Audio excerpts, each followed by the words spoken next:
నమస్తే, welcome to city 24/7 top debate. నేను సురేష్. ఇంతింతై ఒటుడింతై అన్నట్లు ఉంది పోలవరం ప్రాజెక్టు వ్యయం. జగన్ సర్కారు వచ్చాక పోలవరం ప్రధాన డ్యాం పూర్తి చేయడానికి వేసిన అంచనా ఖర్చు అక్షరాల 1,548.12 కోట్లు. కానీ వైసీపీ సర్కారు నిర్లక్ష్యం, ప్రభుత్వం చేసిన కాలయాపన, వరదలు రావడంతో ఆ ఖర్చు కాస్త 4,512 కోట్లకు చేరింది. 2013-14లో మెయిన్ డ్యామ్ పని విలువ 4,717 కోట్లుగా లెక్కిస్తే 2021లో ఆ ఖర్చును ఏకంగా 7,192 కోట్లకు పెంచేశారు. రివర్స్ టెండర్లు 628 కోట్ల ఆదా అంటూ నానా హంగామా చేసిన జగన్ ప్రభుత్వం చివరకు పోలవరంపై 4,512 కోట్ల భారం మోపింది. అంతేకాదు, ఒప్పంద ఉల్లంఘనలు, అదనపు పనులు చేర్చడం ద్వారా కాంట్రాక్టర్లకు అదనపు లబ్ధి కూడా చేకూర్చింది. జగన్ సర్కార్ నిర్లక్ష్యమే పోలవరం పాలిట భారంగా మారింది. ప్రజలకు వరంగా మారాల్సిన పోలవరం ఓ శాపంగా పరిణమించింది. మరోవైపు గ్రామ వార్డు సచివాలయ వ్యవస్థ ప్రక్షాళన దిశగా కూటమి ప్రభుత్వం అడుగులు వేస్తోంది. సచివాలయ ఉద్యోగులను క్రమబద్ధీకరించాలని నిర్ణయించింది. చిన్న గ్రామాల్లోనూ పదుల సంఖ్యలో ఉద్యోగులను నియమించడం, వారికి జాబ్ చార్ట్ లేకపోవడం, కొందరికి పని ఒత్తిడి ఎక్కువగా ఉండటం, మరికొందరికి అసలు పని లేకపోవడంతో ఈ వ్యవస్థ ప్రక్షాళన తప్పదని తేల్చారు.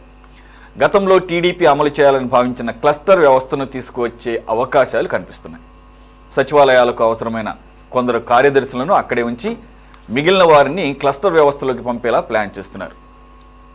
ఈ అంశాలపై ఈరోజు డిబేట్లో పార్టిసిపేట్ చేస్తున్నారు టీడీపీ అధికార ప్రతినిధి సయ్యద్ రఫీ గారు. నమస్తే సార్. అలాగే కాంగ్రెస్ నుంచి బాజీ గారు. నమస్తే అండి. అలాగే ప్రముఖ అనలిస్ట్, సీనియర్ జర్నలిస్ట్ కోటేశ్వరరావు గారు జాయిన్ అయ్యారు. అలాగే మనకి స్టూడియోలో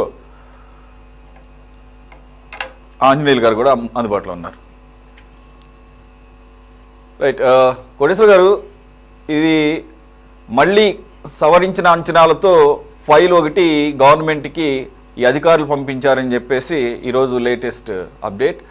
అయితే దాదాపుగా 4,512 కోట్ల రూపాయలు మళ్ళీ అదనపు భారం పడింది. దీనికి రకరకాల కారణాలు చెప్తున్నారు. గత ప్రభుత్వ హయాంలో చేసినటువంటి కాలయాపన, నిర్లక్ష్యం, అలాగే వారు అనుకున్న కాంట్రాక్టర్లకు అదనపు పనులు యాడ్ చేసి వాళ్ళకి కూడా లబ్ధి చేకూర్చడం, ఇవంతా కూడా అదనపు భారంగా చెప్పబడుతోంది. అయితే డయాఫ్రమ్ వాల్ గురించి కూడా ఒక క్లారిటీ వచ్చినట్లుగా అర్థమవుతోంది. ఎవరైతే విదేశీ నిపుణులు వచ్చారో వాళ్ళు ఉన్న డయాఫ్రమ్ వాల్ని రిపేర్ చేయటం వలన ఫ్యూచర్లో రిస్క్, కాబట్టి కొత్త డయాఫ్రమ్ వాల్ కట్టాల్సిందే అని చెప్పేసి వారు సూచించినట్లుగా కేంద్ర జలశక్తి శాఖ దాని మీద ఒక నిర్ణయం తీసుకున్నట్లుగా తెలుస్తోంది. అయితే దానికి 990 కోట్లు ఖర్చు అవుతుంది. ఆల్రెడీ కట్టింది 480 కోట్లు, 40 ఎంతో అన్నారు. అది ఇప్పుడు వృధా ఖర్చు అని చెప్పేసి, మరి వీరు ఏదైతే 4,512 కోట్లు ఇప్పుడు హైక్ అయిందో దాంట్లో ఈ డయాఫ్రమ్ వాల్ ఇవన్నీ కూడా ఉన్నట్లుగా అర్థం చేసుకోవాలా సార్? ఓవరాల్గా అయితే కనుక ఎప్పటికప్పుడు ఈ అంచనా విలువలు పెరిగిపోతున్నాయి. ఒక పక్కనేమో ఏదైతే ల్యాండ్ ఎక్విజిషను, అది భూసేకరణ, అలాగే వారికి పునరావాసం, ఈ ప్యాకేజ్ మీద ఇప్పటికీ కూడా కేంద్ర ప్రభుత్వం క్లారిటీ ఇవ్వటం లేదని తెలుస్తోంది. మీ అబ్జర్వేషన్ ఏంటి సార్? ఇది అసలు పోలవరం ప్రాజెక్టు కంప్లీషను ఈ ప్రభుత్వ హయాంలో చేయబోతున్నాం అని చెప్పేసి కొన్ని డెడ్ లైన్ కూడా పెడుతున్నారు. రకరకాల టైం ఫ్రేమ్లు ఇచ్చినా కానీ అసలు మొత్తానికి అయ్యే అవకాశం ఎంతవరకు ఉంది ఈ రకమైనటువంటి ఈ అంచనాలు పెరగడంతో? చంద్రబాబు నాయుడు గారు ఈ పోలవరం ప్రాజెక్టు మీద ప్రకటించినటువంటి వైట్ పేపర్ లో అనేక అంశాలు మనకి స్పష్టంగా చెప్పారు.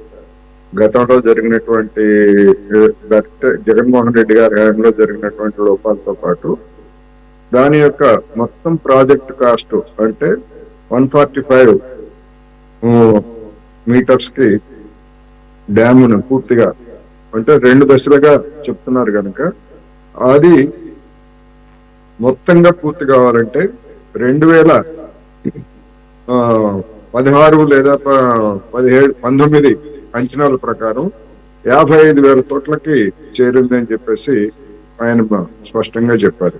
అంటే 5 సంవత్సరాల క్రితం ఆనాటి ఉన్నటువంటి ధరలలోనే 55,000 కోట్లకు పెరిగితే ఆ తర్వాత పెరిగినటువంటి ధరలు, వీటన్నిటిని ఇన్ఫ్లేషన్, వీటన్నిటిని కూడా పరిగణలోకి తీసుకుంటే అది 80,000 కోట్లకో 90,000 కోట్లకో ఇప్పటికీ చేరుతుంది. అందువల్ల తక్షణం ఆ మొత్తాన్ని కేటాయించి ఆ మొత్తాన్ని ఖర్చు చేస్తే తప్ప, లేకపోయేట్లయితే ఇంకొక 4 ఏళ్ళు 5 ఏళ్ళు కనుక ఈ టైం కనుక తీసుకుంటే దాని కాస్ట్ మరొక 20-30 వేల కోట్లు పెరుగుతుంది. అందుకని ప్రతి 5 ఏళ్లకి ఆ విధంగా పెరుగుదల ఉన్నప్పుడు ఇప్పుడు 4,000 కోట్లు లేదా 3,000 కోట్లు అనేటువంటివి చిన్న అమౌంట్. ఇది కాదు నా ప్రధానమైనటువంటి అంశం. ఆ ఎస్కలేషన్ ఆఫ్ కాస్ట్ దాన్ని టెక్నికల్ కమిటీ ఆమోదించినటువంటి దాన్ని ఇంతవరకు కేంద్ర జలశక్తి శాఖ కానివ్వండి లేదా ఆర్థిక శాఖ కానీ దాన్ని ఆమోదించలేదు ఇంతవరకు. అందువల్ల అది అసలైనటువంటి సమస్య. ఇప్పుడు 4,000 కోట్లు లేదా డయాఫ్రమ్ వాళ్ళు, ఇప్పుడు డయాఫ్రమ్ వాళ్ళకి కూడా అంటే జగన్మోహన్ రెడ్డి గారి నిర్లక్ష్యాన్ని మనం తప్పుపడుతున్నాం, కానీ ఆ డయాఫ్రమ్ వాళ్ళు కొట్టుకుపోయింది అనేటువంటి విషయం కేంద్ర ప్రభుత్వానికి 2 సంవత్సరాల క్రితమే తెలుసు, 2-3 సంవత్సరాల క్రితమే తెలుసు అది కొట్టుకుపోయిన వెంటనే. దాన్ని మళ్ళా మీరు ఏమన్నా కడతారా లేదా, ఏమైంది ఏమిటనేటువంటి పరిశీలన కేంద్ర ప్రభుత్వం నుంచి జలవనరుల శాఖ నుంచి లేదు. ఎందుకంటే వాళ్ళ ప్రాజెక్ట్ అది. రెండోది వీళ్ళు చెప్తుంది ఏంటి, ఇప్పుడు మేము కేంద్రానికి పంపించాము అక్కడి నుంచి క్లియరెన్స్ రాలేదని కూడా ఇప్పుడు వైసీపీ నాయకులు చెప్తున్నారు. అందువల్ల అసలు ఏం జరిగింది అని చూసినప్పుడు ఒకటి స్పష్టంగా కనిపిస్తా ఉంది, జగన్మోహన్ రెడ్డి గారు దాన్ని పట్టించుకోలేదు. జగన్మోహన్ రెడ్డి గారితో పాటు కేంద్ర ప్రభుత్వం కూడా దాన్ని ఏ మాత్రం పట్టించుకోలేదు. ఆ కారణంగానే రివర్స్ టెండరింగ్ అయినా లేదా డయాఫ్రమ్ వాల్ అయినా లేకపోతే ఇప్పుడు కాఫర్ డ్యామ్ లో సీపేజీలు ఇట్లాంటివన్నీ కూడా అనేకమైనటువంటి సమస్యలు సహజంగానే వెలువడతాయి. సకాలంలో పూర్తి కాకపోయేట్లయితే తాత్కాలిక నిర్మాణాలుగా ఉన్నటువంటివన్నీ కూడా దెబ్బతింటాయి. అందువలన ఈ పెరిగినటువంటి ఈ కాస్ట్ ను మరి కేంద్ర ప్రభుత్వం భరిస్తుందా లేదా, అది కూడా ఇంతవరకు స్పష్టత రాలేదు.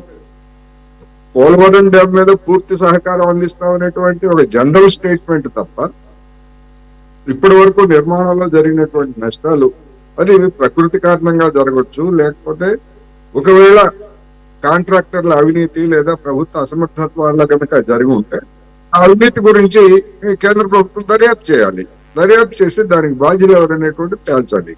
గడిచినటువంటి 5 ఏళ్లలో అలాంటి పని చేయలేదు, లేదా దెబ్బతిన్నటువంటి వాళ్ళని నిర్మాణం కానీ ఇటువంటివి ఏమీ చేయలేదు. అందుకని ఒక స్పష్టత కేంద్ర ప్రభుత్వం అయినా స్పష్టంగా దాని గురించి చెప్పాలి, లేదా చంద్రబాబు నాయుడు గారు అయినా కానీ ప్రతిపాదనలు పంపడం అది అనివార్యం. ఎందుకంటే కేంద్ర ప్రభుత్వ ప్రాజెక్ట్ కనుక దానికి పంపిస్తారు. పంపిస్తే ఒకవేళ రిజెక్ట్ చేస్తే ఏమిటి, రిజెక్ట్ చేస్తే ఆ అమౌంట్ భరించడానికి రాష్ట్ర ప్రభుత్వం దగ్గర ఖజానా ఉందా, ఇలాంటి అనేకమైనటువంటి సమస్యలు ఉన్నాయి. మనం మొన్ననే చూసాం. అంతా అయిపోయిన తర్వాత బడ్జెట్ ప్రపోజల్స్ అయిపోయిన తర్వాత 12,000 కోట్లు మాకు రావాల్సి ఉంది, అది ఇవ్వండి అని చెప్పేసి కేబినెట్ తీర్మానం చేసి పంపించారు. అంటే ఇవన్నీ చూసినప్పుడు ఏంటంటే ఒక అనిశ్చితి అనేటువంటిది కనిపిస్తా ఉంది. జనానికి ఈ విషయాల్లో ఒక స్పష్టతను ఇవ్వాల్సినటువంటి అవసరం కూడా ఉంది.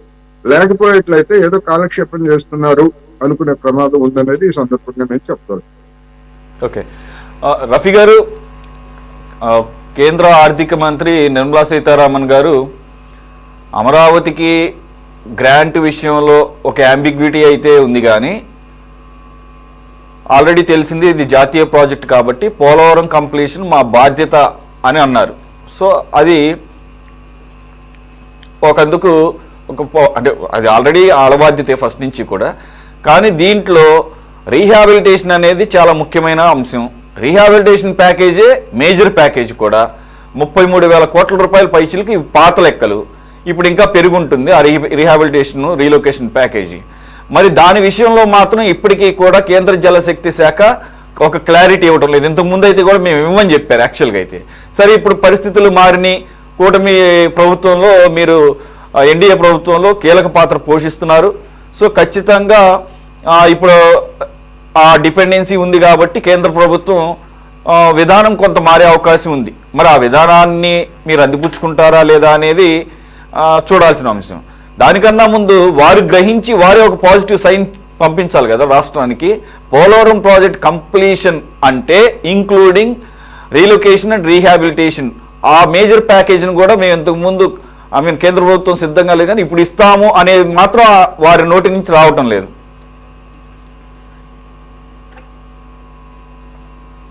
సార్ మీ audio yeah okay okay okay sir, బాగానే ఉంది, కంటిన్యూ.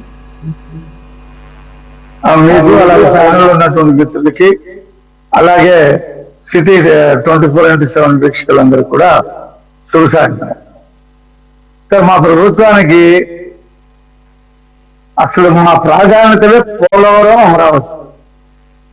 మేము వాళ్ళ కేంద్ర ప్రభుత్వంలో ఉన్నామంటే మాకేదో 4 గవర్నర్లు ఇవ్వండి, ఇంకో 4 మంత్రి పదవులు ఇవ్వండి, ఇంకా ఏదైనా పదవులు ఇవ్వండి అని అడిగే పరిస్థితుల్లో వెళ్ళాం. మాకు అమరావతి కంప్లీట్ కావాలి, పోలవరం కంప్లీట్ కావాలి, రాష్ట్రానికి రోడ్లు, ఇరిగేషన్ ప్రాజెక్టు, ఇదే మా ప్రాధాన్యత. ఆ బేసిస్ లోనే ఎన్డీఏ ప్రభుత్వంలో ఉన్నాం. ఎన్డీఏ ప్రభుత్వానికి మేము సపోర్ట్ చేస్తా ఉన్నాం. ఇవాళ పోలవరం విషయానికి వస్తే, మా ప్రభుత్వం వచ్చిన తర్వాత చంద్రబాబు నాయుడు గారు ఫిజికల్గా వెళ్ళి చూడటం జరిగింది. దాని మీద పవర్ పాయింట్ ప్రెజెంటేషన్ ఇవ్వడం జరిగింది. కేంద్ర ప్రభుత్వంతో మాట్లాడటం జరిగింది. విదేశీ నిపుణులు వచ్చి వాళ్ళు ఆ డయాఫ్రమ్ వాళ్ళని, ఇతర కట్టడాలని అన్నిటినీ చూడటం జరిగింది. ఆ తర్వాత వాళ్ళు నివేదిక పంపించడం జరిగింది. ఈ వర్షాకాలం అయిపోయిన తర్వాత, ఈ ఆగస్టు సెప్టెంబర్ అయిపోయిన తర్వాత మళ్ళీ కొత్తగా డయాఫ్రమ్ వాళ్ళు కట్టడమే అని చెప్పి నిర్ణయం తీసుకోవడం కూడా జరిగింది, విదేశీ నిపుణులు ఇచ్చినటువంటి సలహా ప్రకారం. ఆ రకంగా ముందుకెళ్తున్నాం. బడ్జెట్ అయిన తర్వాత ఆ కేంద్ర ఆర్థిక మంత్రి నిర్మలా సీతారామన్ గారు 12,700 కోట్ల రూపాయలు పోలవరానికి రిలీజ్ చేస్తున్నాము అని చెప్పడం కూడా జరిగింది. ఫిగర్ కూడా చెప్పడం జరిగింది. కాబట్టి అది పైగా అది మా కేంద్ర ప్రభుత్వ ప్రాజెక్టు. మేము దాన్ని కంప్లీట్ చేయవలసిన బాధ్యత. ప్రాజెక్టు హెడ్ వర్క్స్ కానీ లేదా కెనాల్స్ కానీ R&R ఇది విడదీసి చూసేటువంటి పరిస్థితి లేదు. పోలవరం ప్రాజెక్ట్ అంటేనే నిర్వాసితుల్ని, వాళ్ళకి ఇవ్వాల్సినటువంటి పరిహారం, వాళ్ళకి చూపించవలసినటువంటి ఆల్టర్నేటివ్స్ అన్ని కలిపే పోలవరం ప్రాజెక్టు. దాని గురించి ప్రత్యేకించి మాట్లాడారు. 18లో 57,000 కోట్ల రూపాయల DPR-ని 2ని పంపించినప్పుడు అప్పుడు ఉన్నటువంటి నితిన్ గడ్కరీ గారు దాన్ని ఆమోదిస్తూ ఏం చెప్పారంటే, ఈ హైడల్ ప్రాజెక్ట్ ఏదైతే ఉన్నదో దాన్ని ఎలిమినేట్ చేయండి, అది మీరు కట్టుకోండి, మేము పోలవరము రిహాబిలిటేషన్ వరకే మేము చూస్తామంటే 47,000 కోట్ల రూపాయలు పైసలకు DPR 2ని ఆమోదించడం జరిగింది. ఈ మేరకు విజయసాయి రెడ్డి గారు వేసినటువంటి ప్రశ్నకు కూడా 19 తర్వాత వాళ్ళ ప్రభుత్వం వచ్చిన తర్వాత కూడా నితిన్ గడ్కరీ గారు అదే చెప్పారు. ఆ తర్వాత జగన్మోహన్ రెడ్డి గారు దాని ఎత్తు తగ్గించాలని, దానికి 5 అడుగులు తక్కువ చేయాలని రకరకాల ప్రయత్నాలు చేశారు ఆయన. కానీ ఇప్పుడు మా ప్రభుత్వం పోలవరం ప్రాజెక్టు స్టార్ట్ అయినప్పుడు ఎంతైతే ఎత్తుందో అదే ఎత్తులో కట్టాలని చెప్పేసి కూడా కేంద్ర ప్రభుత్వానికి నిర్మోహమాటంగా చెప్పడం జరిగింది. నీతి ఆయోగ్లో కూడా చెప్పడం జరిగింది. కాబట్టి వర్షాకాలం ఈ వరదలు తగ్గిన తర్వాత పనులు ప్రారంభిస్తాం. మొదట్లో ఏమనుకున్నామంటే ఈ 4 సీజన్స్ అయ్యే వరకు ఈ ప్రాజెక్టు పని అవ్వదని చెప్పేసి భావించాం. విదేశీ నిపుణులు వచ్చి చేసినటువంటి సలహాలు కానీ వాళ్ళు ఇచ్చిన నివేదిక చూసిన తర్వాత 3 సీజన్స్ లోనే ఈ ప్రాజెక్టు కంప్లీట్ అవుతుందనేటువంటి నిర్ణయానికి రాష్ట్ర ప్రభుత్వం వచ్చింది. కేంద్ర ప్రభుత్వాన్ని కూడా ఆ మేరకు ఒప్పించడం జరిగింది. ఇప్పుడు ఈ వరదలు తగ్గిన తర్వాత మళ్ళీ కొత్త పని ప్రారంభించే ముందు కొత్త DPR-ని కూడా కేంద్ర ప్రభుత్వానికి సబ్మిట్ చేయడం జరుగుతుంది. ఆ DPR తయారీలో ఇవాళ జలవనరుల శాఖ నిమగ్నమై ఉంది. ఖచ్చితంగా DPR 2 రివైజ్డ్ DPR-ని ఇవ్వడం జరుగుతుంది.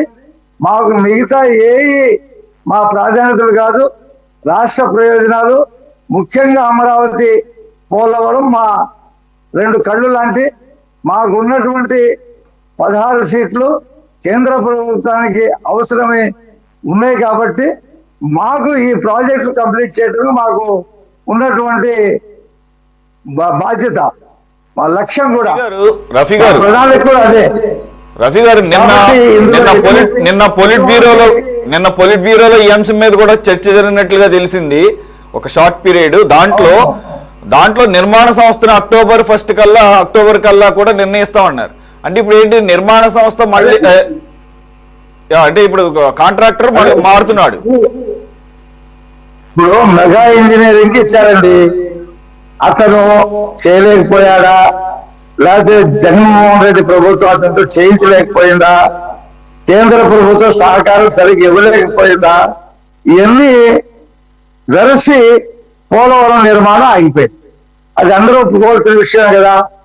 ఇప్పుడు దానికి అవసరమైనటువంటి అప్పుడు శరవేగంగా కడుతున్నటువంటి నవైగా కంపెనీకి ఇస్తారో లేదా ఇంకా ఫారిన్ కంపెనీకి ఇస్తారో తెలీదు.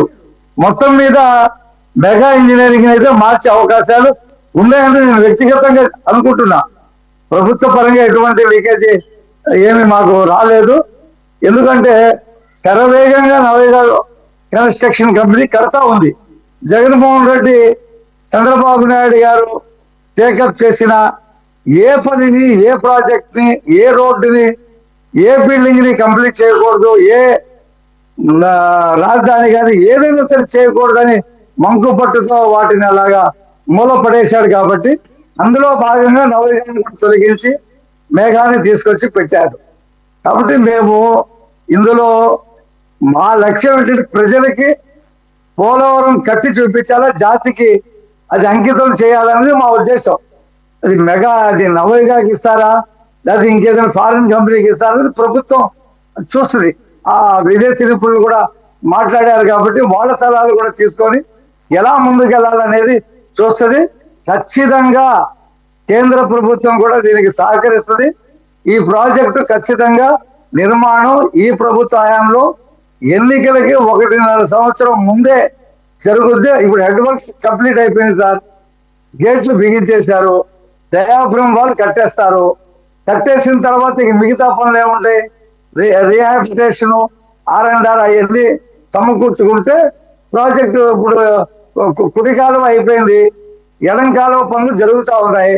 ఆ ఎడం కాలువ అసలు అవసరమైతే పట్టిసీమలో ఏ రకంగా అయితే లిఫ్ట్ చేసి వాటర్ ని కృష్ణానదికి తీసుకొచ్చారో ఈ ఎడం కాలువలో కూడా అవసరమైన చోట్ల లిఫ్ట్ చేసి సుజలా స్రవంతి వరకు విశాఖపట్నం స్టీల్ ప్లాంట్ కి, విశాఖపట్నం నగరానికి మంచినీటికి ముందు లిఫ్ట్ తో అయినా సరే వాటర్ అందించి చూపించాలనేటువంటి ఉద్దేశంతో ముఖ్యమంత్రి గారు ఉన్నారు.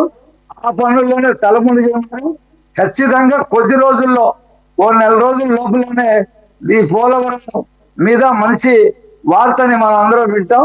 ఈ వర్షాకాలం తగ్గడంతోనే పనులు ప్రారంభమవుతే శరవేగంగా పనులు ముందుకెళ్తాయి.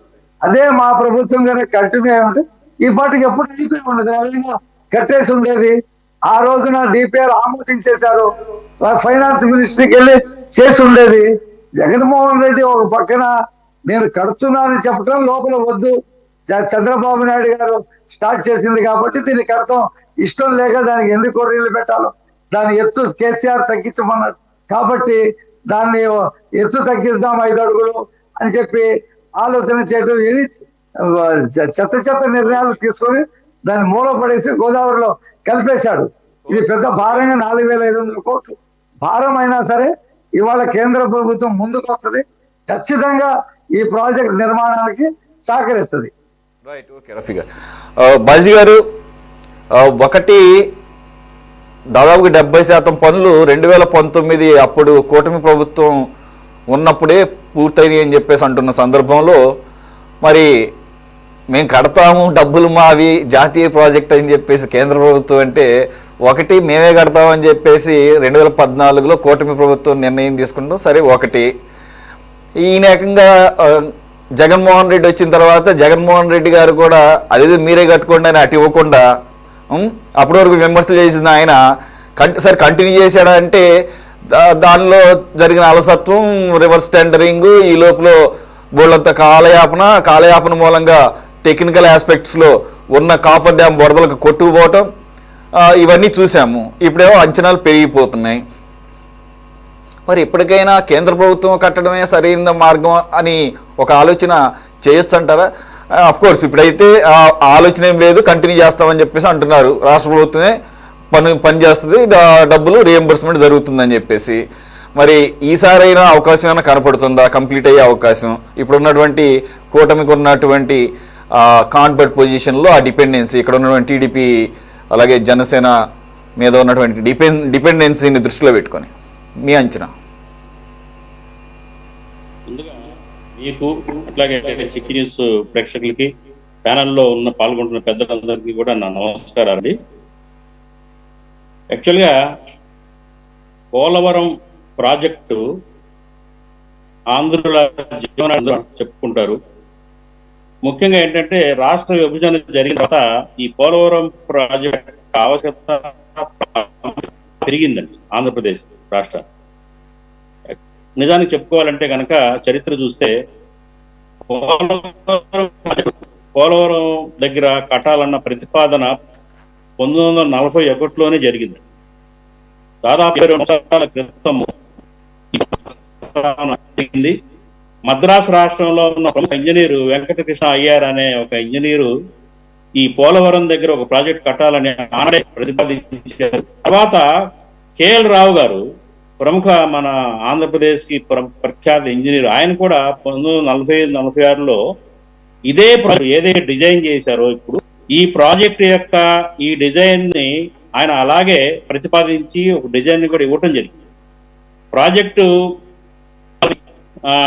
కృష్ణానది అట్లాగే ఏంటంటే వెడంకాలని వైజాగ్ దాకా తీసుకెళ్లి అక్కడ వైజాగ్ చుట్టుపక్కల ప్రాంతాల్లో తాగునీటి సరఫరా ఆనాడే దీనికి ప్రతిపాది ఈ రాష్ట్రాల ఈ నదుల అనుసంధానం అన్న ఆనందం పడిందండి. కాకపోతే ఏంటంటే ఈ మధ్యలో పరిపాలించిన పాలకులు ఎవరు కూడా దీని మీద దృష్టి పెట్టకపోవటం, అట్లాగే ఏంటంటే రాష్ట్ర విభజన మరి బైఫర్కేషన్ యాక్ట్ లో దీన్ని ప్రముఖంగా పూర్తి చేయాలి, అది కేంద్రం బాధ్యత అని చెప్పేసి హామీ ఇవ్వడం జరిగింది. 2014 కనుక ఈ ప్రాజెక్టుకి కొంచెం బాగానే పనులు జరిగినాయి. దాదాపు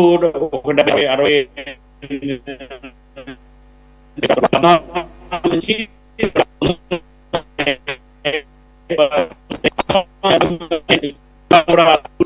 నుంచి కృష్ణా నదికి అనుసంధానం చేయటం కూడా చంద్రబాబు పట్టిసీమ ద్వారా చేశారు. చాలా గర్వపడ్డారు ప్రజలందరూ కూడా. ఎందుకంటే తొందరగా ఇది ప్రాజెక్ట్ అయిపోతుంది, పోలవరం ప్రాజెక్ట్ పూర్తి అయితే 7 హెక్టార్ల సాగు సమస్య కూడా తీరుతుంది. అలాంటి ప్రాజెక్టు జగన్మోహన్ రెడ్డి గారిలో 19 నుంచి 24 వరకు కేవలం 3.4% మాత్రమే జరిగినాయి. ఆయన అనేక సార్లు ఢిల్లీ వెళ్ళాడు. మరి ఢిల్లీ వెళ్ళి కేంద్ర పెద్దల్ని ఏమడిగాడో ఏం చేశారో తెలియదు కానండి, ఈ ప్రాజెక్ట్ అయితే పక్కన పడేశారు పూర్తిగా. ఇంకా ఏంటంటే దీనికి వచ్చిన డబ్బు కూడా మరి మన సీఎం గారు ఇచ్చిన శ్వేతపత్రంలో చూస్తే కనుక ప్రకారం చూస్తే దీని డబ్బు కూడా 3,000 కోట్ల పైచిలకు డబ్బుని ఇతరత్ర వాడేశారు, దీన్ని వాడకుండా. ఈ నేపథ్యంలో ఏంటంటే సాధారణంగా ఏ ప్రాజెక్ట్ అయినా కానీ ముందు అనుకున్నది ఆలస్యం అయ్యే కొద్దికి దాని ఖర్చు భారం పెరుగుతూ ఉంటుందండి. దాన్ని ద్రవ్యాలు పెరగడం కానివ్వండి, తర్వాత లేకపోతే ఖర్చులు కానీ ఇతరత్ర పెరిగి దాని దీని ప్రాజెక్ట్ చూస్తే కనుక 30 కోట్ల రూపాయలు, 55,000 కోట్లు. బాజీ గారు మీ నెట్వర్క్ వీక్ ఉన్నట్టుంది సార్. బాజీ గారు మీ నెట్వర్క్ ప్రాబ్లం ఉన్నట్టుంది, బాగా పాజింగ్ వస్తుంది, బ్రేక్ వస్తుంది. ఒకసారి ఈ లోపల అది సెట్ అయిన తర్వాత మళ్ళీ తీసుకుంటాను. మా పీసీఆర్ పీపుల్ కాల్ చేస్తారు, ఒకసారి మాట్లాడండి. Sorry to say. ఆంజనేయులు గారు, ఒకటి ఇప్పుడు మన బాజీ గారు కూడా చెప్తున్నారు, అలాగే స్వయంగా ముఖ్యమంత్రి చంద్రబాబు నాయుడు గారు శ్వేతపత్రం ప్రజెంట్ చేస్తున్న సందర్భంలో పోలవరంలో విషయంలో జగన్ ప్రభుత్వ హయాంలో అవినీతి జరిగింది, కొన్ని వేల కోట్ల రూపాయలు ఆయాచితంగా కట్టబెట్టారు, అది కాంట్రాక్టర్ కావచ్చు లేకపోతే మిగిలిన అధికారులు లేదంటే కనుక ప్రభుత్వంలో ఉన్న పెద్దలని చెప్పేసి. మరి ఆల్రెడీ తెలంగాణలో కాళేశ్వరం ప్రాజెక్టు మీద అఫ్కోర్స్ అది స్టేట్ తీసుకున్నటువంటి ప్రాజెక్టు, దాని మీద ఎంక్వైరీ జరుగుతుంది. ఇది ఏకంగా జాతీయ ప్రాజెక్ట్. ఇది అంటే కోటేశ్వర గారు అన్నట్లు ఇది కేంద్రానికి బాధ్యత ఉండాలి. కట్టింది ఎందుకు కొట్టుకుపోయింది అని అడగాల్సిన బాధ్యత ఉంది. అలాగే ఏమన్నా అవకతవకలు జరిగితే గనక దాని మీద ఎంక్వైరీ వాళ్ళే ఈ పాటికి వేయాలి. సరే, మనం చూసాము జగన్మోహన్ రెడ్డి గారు అప్రకటిత మిత్రుడిగా కొనసాగాడు బీజేపీకి. సరే, అయినా కూడా దానికి దీనికి ఎప్పుడు కూడా లింకులు పెట్టకూడదు. ఎందుకంటే రాజకీయాలే. అలాగే ఏదైనా ఇటువంటి ప్రాజెక్టులు ఉంటే ప్రాజెక్టులే. ఆ ప్రాజెక్టులు అందులో నువ్వు ఇస్తున్న డబ్బు, అది కేంద్రం ఇస్తున్న డబ్బు. కేంద్రం ఇచ్చినటువంటి దానికి మరి అప్పుడు 2019 ఎలక్షన్ క్యాంపెయిన్ అప్పుడు మోదీ గారు వచ్చేసి టీడీపీని ఏటీఎం లాగా వాడుకున్నారు పోలవరం అని చెప్పేసి ఆరోపణలు చేసిన వ్యక్తి, నీకు అంత బాధ్యత ఉంటే మరి 5 సంవత్సరాలు నువ్వేం చేసావు? సరే, అయిపోయింది. ఇప్పుడు మీరు వచ్చారు, మీ కూటమి ప్రభుత్వం ఉంది. మరి ఈ అవకతవకల మీద కేంద్ర ప్రభుత్వ స్థాయిలోనే ఎంక్వైరీ చేస్తారా? దానికి తగ్గట్టుగా మీరు పర్సుయేట్ చేసే అవకాశం ఎంతవరకు ఉంది? ముందుగా ప్యానల్లో ఉన్నటువంటి పెద్దలకు, అలాగే మీకు, సిటీ 24/7 వీక్షకులకు అందరికీ కూడా శుభ సాయంకాలం. ఈరోజు ఆంధ్రప్రదేశ్ రాష్ట్రానికి జీవనాడిగానే కాకోకుండా కృష్ణా డెల్టా రైతాంగానికి వెన్నుముకగా ఉండేటువంటి పోలవరం ప్రాజెక్టు గతం నుంచి కూడా కాంట్రాక్టర్లకి వరంగా, రాజకీయ నాయకులకి ఎన్నికల హామీగా, ప్రజలకు దశాబ్దాల కళలాగానే మిగిలిపోయింది. కానీ ఈరోజు దాంతోపాటు గత ప్రభుత్వం చేసినటువంటి పని మాత్రం నిజంగా కొన్ని దశాబ్దాల పాటు ఆంధ్రప్రదేశ్ రాష్ట్ర ప్రజలను వెనక్కి నెట్టమే కాకుండా పోలవరం విషయంలో తీరినటువంటి అన్యాయం చేసింది. ఎందుకనంటే అంతకుముందు ప్రభుత్వం కడతామని చెప్పి కొంత పర్సంటేజ్ కట్టి చూపించి వెళ్ళిపోయిన తర్వాత వీళ్ళ ప్రభుత్వంలో ఏం చేశారంటానికి నిదర్శనం, ఏనాడన్నా పోలవరం ప్రాజెక్టు మీద అన్ని పార్టీలని ఏకం చేసి కేంద్రం దగ్గరికి తీసుకెళ్లే పరిస్థితి ఏనాడన్నా ఉందా? ఏనాడన్నా కేంద్రాన్ని డిమాండ్ చేసి ఫండ్స్ తెచ్చుకునే పరిస్థితి ఏ రోజన్నా వీళ్ళు చేశారా? అలాగే దానికి సంబంధించినటువంటి నీటిపారుదల శాఖ మంత్రులు కూడా దాన్ని ఒక అసెంబ్లీలో ఒక రకమైనటువంటి వ్యంగ్యంగా మాట్లాడే పరిస్థితి, 6 నెలల సంవత్సరమా కడతాము అనే టైపులో ఆ రోజున అనిల్ కుమార్ గారు మాట్లాడిన పరిస్థితి చూస్తే నిజంగా వీళ్ళకి పోలవరం యొక్క ప్రాధాన్యత వీళ్ళకి తెలుసా తెలియదు అనేటువంటిది మనకు అర్థం కాదు. ఎందుకంటే ఈరోజు ఆంధ్రప్రదేశ్ రాష్ట్రం ముఖ చిత్రమే మారిపోద్ది. ఈ రోజున పోలవరం కనుక నిర్మాణం పూర్తయితే అటు విశాఖపట్నం వరకే తాగునీరు కొన్ని ప్రాంతాల్లో తాగునీరు ముఖ్యంగా ఉన్నా కూడా మధ్య మధ్యలో సాగునీరు వెళ్ళినా, ఇటువైపు వచ్చేసరికి కృష్ణా డెల్టాకి కృష్ణానది మీద ఎగువ ప్రాజెక్టులు కట్టేయడం వలన, అలాగే అటువైపు రాయలసీమకి కృష్ణానది నుంచి వాటర్ను పంపించినప్పుడు కృష్ణా డెల్టా స్టెబిలైజేషన్ చేయడానికి ఉపయోగపడుద్ది పోలవరం ప్రాజెక్టు. అలాగే ఇక్కడ విజయవాడ నగరానికి కానీ రేపు వచ్చే ఆంధ్రప్రదేశ్ రాజధానికి కానీ వాటర్ ప్రాబ్లం లేకుండా ఉంటుందనేటువంటి ఉద్దేశమే కాకుండా ఈ కొన్ని మండలాలు ఏదైతే ఇప్పుడు పోలవరం కాలువ వెళ్ళేటువంటి ఏరియాల్లో బీడు భూముల్ని సాగు భూములుగా మార్చి ఒక రకంగా ఆంధ్రప్రదేశ్ రాష్ట్రం యొక్క ముఖ చిత్రమే మారిపోయేటువంటి పోలవరాన్ని చాలా దారుణంగా అన్యాయం చేసిన మాట వాస్తవం. అలాగే ఈ రోజున కృష్ణా డెల్టాకి ఆ రోజున పట్టిసీమ, అంటే నేను ఎందుకు చెప్తున్నాను ఈ మాటలన్నీ కూడా, ఆ రోజున పట్టిసీమ కడతంటే ఇది పట్టిసీమ ఒట్టిసీమ, ఒకవైపు పోలవరం తయారైపోతుంటే కోట్ల రూపాయలు ఖర్చు పెట్టి పట్టిసీమ ఎందుకన్నారు. ఈ రోజున ఆ పట్టిసీమ కనుక లేకపోతే గత 5-6 సంవత్సరాల నుంచి కూడా కృష్ణా డెల్టాకి నీళ్ళు వచ్చే పరిస్థితి లేదు. పట్టిసీమ వల్లనే కృష్ణా డెల్టా స్థిరీకరణ జరిగింది, కృష్ణా డెల్టాకి నీళ్లు వచ్చినాయి, కృష్ణా డెల్టాలో ఉన్నటువంటి రైతులు పండించుకోగలిగారు. లేదు ఆ రోజున 2014లో పట్టిసీమ పూర్తి అయిపోయినాక ఇచ్చారు. అలాగే ఈ సంవత్సరం కూడా మొన్నే వదిలారు పట్టిసీమ నీళ్లు. పట్టిసీమ నీళ్లు రావటం వల్ల కృష్ణా డెల్టాకి ఎంత లాభం అనేటువంటిది కృష్ణా డెల్టా చివరి భూముల్లో ఉన్నటువంటి రైతులను అడిగితే తెలుస్తుంది, కానీ ఎక్కడో ఉండేటువంటి వాళ్ళని అడిగితే అంటే దాని యొక్క ప్రాధాన్యత. మరి ఆ సందర్భంలో గతంలో 2014-19 మధ్య కాలంలో పట్టిసీమ పూర్తయిన తర్వాత నీరిచ్చిన సందర్భాన్ని కంపేర్ చేసుకుని 2019-24 మధ్యలో ఇవ్వనప్పుడు ఎందుకని ఎటువంటి నిరసనలు కనపడలేదు? అలాగే పార్టీల పరంగా కూడా అంటే చేయాల్సిన స్థాయిలో ఎందుకు ప్రజల్లోకి వెళ్ళలేదు?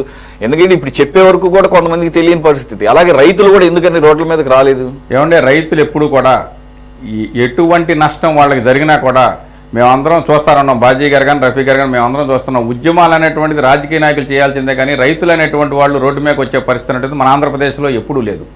కానీ అదే తరహాలో మన వాళ్ళు ఉద్యమాలు చేసినటువంటి మాట వాస్తవం. ఎందుకని చేశారు? చాలా సార్లు పట్టిసీమకి నీళ్ళు ఇవ్వకపోతే రైతాంగం ఆందోళన చేశారు. కానీ జగన్మోహన్ రెడ్డి గారు ఒప్పుకునేవాడు కాదు. చివరికి వాళ్ళ శాసనసభ్యులు ఒత్తిడి తెస్తే వదిలేవాడు.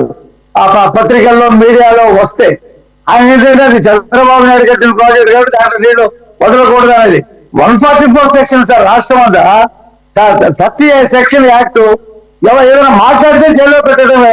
చిన్న సంఘటన చెప్తాం. మన సిపిఎం వాళ్ళు చంద్రబాబు నాయుడు గారిని కలవడానికి వచ్చారు, మెమరాండం ఇచ్చారు. నేను కూడా అక్కడ ఉన్నా. మరి ఏంటో ఇప్పుడు 2 నెలలు అయింది, ఇప్పుడు ఇన్ని సమస్యలు మీరు చెప్తున్నారు. 5 సంవత్సరాలు మీరు ఏం చేశారు, ఎందుకు మాట్లాడలేదని అడిగాడు ఆయన ఉమామహేశ్వరరావుని. అడిగితే వాళ్ళు ఏం చెప్పారు సార్, బయటకు వస్తే అరెస్టులు కదా సార్, మిమ్మల్ని 52 రోజులు జైల్లో పెట్టారు, ఏం అడుగుతారు సార్, హౌస్ అరెస్టులతోనే 5 సంవత్సరాలు అయిపోయింది సార్, ఎక్కడ ఉద్యమాలు చేయనిచ్చారా అని చెప్పి వాళ్ళు అన్నారు. రైతులు చాలా సార్లు బయటకు వచ్చారు, వాళ్ళ మీద కేసులు పెట్టారు. అది నేను చెప్తున్నా. మాట్లాడిన హనుమంతరావు. రైతులు కొంత స్థాయి వరకే చేశారు ఆందోళన. అదేవిధంగా రాజకీయ నాయకులు కూడా వాళ్ళని వేసుకుని మేము ఆల్రెడీ కృష్ణా డెల్టా ఏరియా అనేటువంటి మచిలీపట్నంలో బంటుమిల్ ఏరియాలో తీర ప్రాంతంలో నీళ్లు లేకపోయినప్పుడు మేము ఆల్రెడీ ఉద్యమాలు చేసినా కూడా కనీసం స్థానికంగా ఉన్నటువంటి శాసనసభ్యులు కానీ వాళ్ళు కానీ ప్రాబ్లం ఎక్కడ ఉంది, వాటర్ అందిలేకపోయిన పరిస్థితులు. ఈ రోజున అవనిగడ్డ నియోజకవర్గంలో లోపలికి వెళ్ళేటువంటి ఏది సముద్రం నీళ్లు లోపలికి రాకోకుండా డ్రైనేజ్ వాటర్ లోపలికి వెళ్ళేటువంటి గేట్లు ఒక 4 గేట్లు కొట్టుకుపోతే కనీసం ఆ గేట్లు బాగు చేయించే పరిస్థితిలో కూడా గవర్నమెంట్ లేక గత పోయినసారి కానీ అంతకుముందు కానీ రైతులు నాట్లు వేసుకునే పరిస్థితి లేకుండా పోయింది. కొన్ని వేల ఎకరాలు బీడు పెట్టేశారు, మేము వేయలేము బాబు పంటలు అని చెప్పి. ఎందుకని అంటామంటే మేము దాని మీద పూర్తి బాధ్యత రైతాంగం యొక్క అవస్థల్ని పట్టించుకోవాల్సిన బాధ్యత స్థానిక శాసనసభ్యులకు ఉంటుంది, అధికారులకు ఉంటుంది. ఈరోజు వీళ్ళు దాని ప్రాధాన్యత తెలియకోకుండా పట్టిసేమని మూలపడేశారంటే వీళ్ళు ఏదైతే ఇప్పుడు కట్టడాలని కూల్చేసి ఏదైతే ప్రజా సొమ్ముని వినియోగించుకునే పరిస్థితి ఈ ప్రభుత్వాలకు తెలియనప్పుడు, అదేవిధంగా రివర్స్ టెండరింగ్ పేరుతో పావలా లాభం చూపించి 10 రూపాయలు మళ్ళీ దీని మీద వేయి భారం వేసేటువంటి పరిస్థితి తీసుకొచ్చినప్పుడు ఎంతసేపు ప్రజల్ని ఒక రకమైనటువంటి మాటల గారడీలోనో లేకపోతే ఏదో ఒక విధంగా గత ప్రభుత్వం చేసిన తప్పులను చూపించాలనేటువంటి ఉద్దేశంతో గత 5 సంవత్సరాలు పరిపాలించారు తప్పితే ఇది చాలా ఈ యొక్క ప్రాజెక్టు యొక్క ఇంపార్టెన్స్ కనుక తెలుసుకుంటే నిజంగా చెప్తున్నాను ఈ జాతి మొత్తానికి కూడా ఈ యొక్క ఆంధ్రప్రదేశ్ జాతి మొత్తానికి కూడా తీరం ద్రోహం చేసినట్లు లెక్క. ఎందుకనంటే ఒక 5 సంవత్సరాలు మనం వెనకబడిపోయాం అనుకోవట్లా, మనం 30 సంవత్సరాలు వెనక్కి వెళ్ళిపోయాము. ఆ విషయం ఇప్పుడిప్పుడే అర్థమవుతుంది. ఇప్పుడు ఉన్నటువంటి ప్రభుత్వం రాగానే శ్వేతపత్రం విడుదల చేసింది. అదేవిధంగా గత ప్రభుత్వంలో ఎంతవరకు చేశారు, మేము ఇచ్చేసామని చెప్పి వాళ్ళు ఎంతవరకు కూడా చెప్పలేని పరిస్థితి ఉంది కదా రఫీ గారు. కనీసం వాళ్ళు గత ప్రభుత్వం ఇంత చేసింది, టీడీపీ గవర్నమెంట్ ఇంత చేసింది 2014 నుంచి 19 లోపు, మేము ఇచ్చేసామని చెప్పే పరిస్థితి వాళ్ళ దగ్గర లేదు. ఎంతసేపు కేంద్రం దగ్గరికి వెళ్తే వెంకటేశ్వర స్వామి ఫోటో తీసుకెళ్ళటం, దండేయటం, మాట్లాడుకుని రావడమే తప్పితే మాకు మీరు 23 ఇవ్వండి, 24 ఇవ్వండి, మెడలు ఉంచుతామని చెప్పిన వాళ్ళు కనీసం ఎటువంటి లాభం రాష్ట్రానికి న్యాయం చేయలేనటువంటి పరిస్థితి. నిజంగా చెప్పాలంటే ఆంధ్రప్రదేశ్ రాష్ట్ర ప్రజల యొక్క దౌర్భాగ్యం. ఇప్పుడు ఈ పరిస్థితుల్లో ఇప్పుడు వచ్చినటువంటి కూటమి కూడా ఒకవైపు ఇలాంటి ప్రాజెక్టులు, ఒకటేమో అమరావతి పోలవరం చూసుకుంటానే ఒకవైపు రోడ్లు చూస్తేనేమో సముద్రాల్లాగా చెరువుల్లాగా జరిపిస్తున్నాయి. అసలు ఎక్కడా కూడా రోడ్డు లేదు, గోతులే ఉన్నాయి. గోతుల్లో రోడ్లు ఉన్నాయి కానీ రోడ్డుల్లో గోతులు లేని పరిస్థితి ఒకవైపు ఉంటే, ఒకవైపు ఏమో కాలువలు పూడిపోయి ఉన్నాయి, ఒకవైపు మౌలిక వసతులు లేవు, ఒకవైపు సంక్షేమ పథకాలు ఉన్నాయి. వీటన్నిటినీ బ్యాలెన్స్ చేసుకుంటూ రావాలంటే సామాన్యమైన విషయం కాదు. ఈ టైంలో కేంద్రం కూడా సహకారం ఇస్తుంది, కేంద్రం కూడా పూర్తి స్థాయిలో ఇస్తుంది. అమరావతి పోలవరం 2 పూర్తి చేస్తాం, ప్రజలకు ఇచ్చినటువంటి హామీని నెరవేరుస్తాం. బాజీ గారు సార్ కంప్లీట్ చేయండి సార్. ఇందాక మీకు ఆ టెక్నికల్ ప్రాబ్లం ఉంది కదా. ఒకటి సార్ ఇక్కడ సౌండ్ అట్లా సార్ ఒకసారి ఆడియో చూడండి సార్. ఆడియో క్లియర్గా ఉందండి? Okay sir, okay sir, okay, thank you. Right sir. ఈ పట్టిసీమ ఒక్కటే కాదండి, పట్టిసీమతో పాటు ఈ ఎడమ కాలువ ప్రపోజల్ ఉంది. దీనివల్ల ఇందాక చెప్పుకున్నట్టుగా వైజాగ్ పరిసర ప్రాంతాల్లో సాగునీరు, తాగునీరు కొరత తీరుతుంది. అంతేకాదండి, గతంలో కేఎల్ రావు గారి ప్రపోజల్లో దీన్ని 143 కిలోమీటర్లు మరో కాలువ కృష్ణానది తవ్వి కృష్ణానది ద్వారా గుండ్లకమ్మ కలిపితే ఆ ప్రకాశం జిల్లా పరివాహక ప్రాంతాలు కూడా మరి సస్యశ్యామలంగా పంటలు పండే అవకాశం ఉందండి. ఇంత బహుళార్థ సాధక ప్రాజెక్ట్ ఇది. ఎందుకంటే ఎంత ఆంధ్రప్రదేశ్కి ఈ ప్రాజెక్ట్ ఎంత అవసరం ఉందనేది మరో గణాంకం ద్వారా చెప్తాను నేను మీకు. ఏంటంటే ఇవాళ దేశం యొక్క భూభాగంలో పరిశీలిస్తే కనుక మరి పంజాబ్ రాష్ట్రం 35% వ్యవసాయ భూమి ఉందండి పంజాబ్కి. అట్లాగే మహారాష్ట్రకు కానివ్వండి, అట్లా ఒడిశాకు కానివ్వండి, అట్లాగే ఛత్తీస్గఢ్ కానివ్వండి 22%, 20% భూమి ఉంటే మన ఆంధ్రప్రదేశ్కి కేవలం 14% సాగు భూమి మాత్రమే మనం కలిగి ఉన్నాం. కాబట్టి ఏంటంటే ఈ ప్రాజెక్ట్ కంప్లీట్ అయితే, ఎంత తొందరగా కంప్లీట్ అయితే అంత మన సాగు భూమి పెరుగుతుంది, పంటలు పెరుగుతాయి, రాష్ట్ర ఆర్థిక పరిస్థితి, రైతుల యొక్క పరిస్థితి చాలా మెరుగుపడుతుందండి. కాబట్టి ఖచ్చితంగా కేంద్ర ప్రభుత్వం మరి గతంలో లాగా కాకుండా ఇప్పుడు దీని మీద ప్రత్యేకమైన ఫోకస్ పెట్టి నిధులు వెంటనే రిలీజ్ చేయటం కానివ్వండి. అట్లాగే కొన్ని వివాదాలు కూడా ఉన్నాయండి. ఛత్తీస్గఢ్ రాష్ట్రంతో, అట్లాగే ఒడిశా తోటి కొన్ని చట్టపరమైన వివాదాలు ఉన్నాయి, అవి క్లియర్ చేసుకోవాలి. అట్లాగే ఏంటంటే ఈ బ్యాక్ వాటర్స్ వెళ్లే చోట కొన్ని గ్రామాల్లో రీహాబిలిటేషన్ కానివ్వండి, రిలీఫ్ కార్యక్రమాలు చేయాలి, దానికి ఫండ్స్ కావాలి. అట్లాగే ఏంటంటే కావాల్సిన ఇప్పటి వరకు 12,000 చిలుకు కోట్ల రూపాయలు ఇంకా రావాల్సింది ఉంది కేంద్రం నుంచి. అవి సత్వరమే విడుదల చేస్తే కనుక తొందరగా ఈ ప్రాజెక్ట్, ఈ వర్షాలు తగ్గిన తర్వాత ఈ ప్రాజెక్ట్ పనులు వేగంగా చేసి దీన్ని సాధ్యమైనంత తొందరగా అందుబాటులోకి వచ్చే అవకాశం ఉందండి. మొన్న మధ్య మీడియా క్లిప్పింగ్స్ చూసాం. మరి 2026 వరకు దీన్ని పూర్తి చేస్తామని కేంద్రం నుంచి ఒక ప్రకటన వచ్చింది. 2026 వరకు డెడ్ లైన్ పెట్టారు. కొంత భాగం ఇప్పటి వరకు పెండింగ్ పనులన్నీ పూర్తి చేసి కొంత ఏదైతే ఈ కాలువల ద్వారా నీటిని సరఫరా చేసే ప్రాసెస్ ని అందుబాటులోకి తేవడం కోసం ఒక ప్రణాళిక చేస్తున్నట్టు తెలిసింది. అది కనీసం అదన్నా కనుక తొందరగా అయితే ఈ సాగు భూమి అనేక ఎకరాలు అందుబాటులోకి వస్తుంది. అట్లాగే తాగునీటి సమస్యలు అక్కడక్కడ ఉన్నవి కూడా సమస్యలు పరిష్కారం అవుతాయండి.